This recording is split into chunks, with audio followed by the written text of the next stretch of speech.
Jeg er meget imod dødsstraf, fordi jeg synes, at det at slå anden menneske ihjel er noget af det mest forfærdelige, man overhovedet kan gøre. Altså, jeg vil nødig være den, der står med en anden mands våben. Hvis man er skyld i morderens død, så er man også selv en morder, og så er man ikke spor bedre end den, der har myrdet en. Christina på 18 år og Elisabeth på 17 år mener begge, at hvis en de elskede blev offer for en brutal gerningsmand, ville gå ind for dødsstraf. Jeg kan godt sætte mig ind i, at man gerne vil have hævn, og jeg kan godt forstå, at man vil få den tanke, men der er langt fra at tænke til, at det skal være lov i Danmark. Så jeg er uenig med Christina og Elisabeth.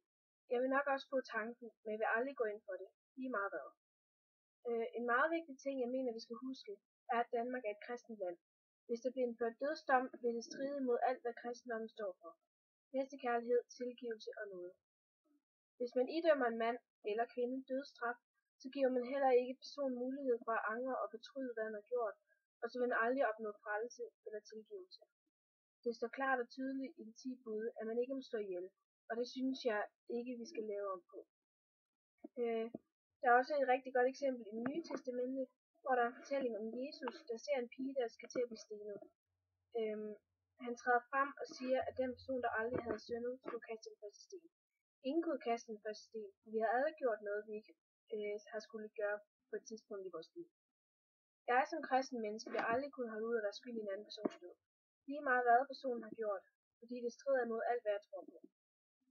Hvis man er kommet i fængsel for noget, man ikke har gjort, så kan man jo godt komme ud af fængslet, og man kan få en form for erstatning for den tid, man har været siddet i fængsel. Men hvis man er blevet dræbt, uden at have gjort noget, så kan man jo ikke bare lige blive levende igen. Både Anders på 19 år og Anders på 20 år og Christina på 18 år mener, at straffen for mord og voldtægt skal være højere. Men det er jeg faktisk uenig i. Jeg tror ikke, at det gør noget, at livstid kun er 16 år. Og jeg mener heller ikke, at de skal have dårligere forhold i fængslet. Jeg synes, at den kriminelle skal have tid til at sidde og tænke over, hvad personen har gjort, og så skal den kriminelle have hjælp. Personen skal have en psykolog, der kan få en kriminelle til at få det dårligt med sig selv, altså hvis de ikke allerede gør det. Og det skal hjælpe en videre, så man kommer ud af fængslet og fungerer som en normal person igen, som der ikke er helt ødelagt af fængslet. Der er nogle få tilfælde, hvor jeg mener, at livstid er for let en straf, men det er kun i meget specielle tilfælde. For eksempel var der en far, der havde spærret sin egen døtre inde i hele deres liv og voldtaget dem hver dag. Sådan en mand burde blive spærret inde resten af sit liv i en isolationscelle. Han burde leve i et lille rum, aldrig komme i kontakt med andre mennesker, og han burde kun få vand og tørt brød. Ligesom Anders på 19 år og Anders på 20 år, synes jeg, at straffen for mord er for lav i forhold til straffen for økonomisk kriminalitet.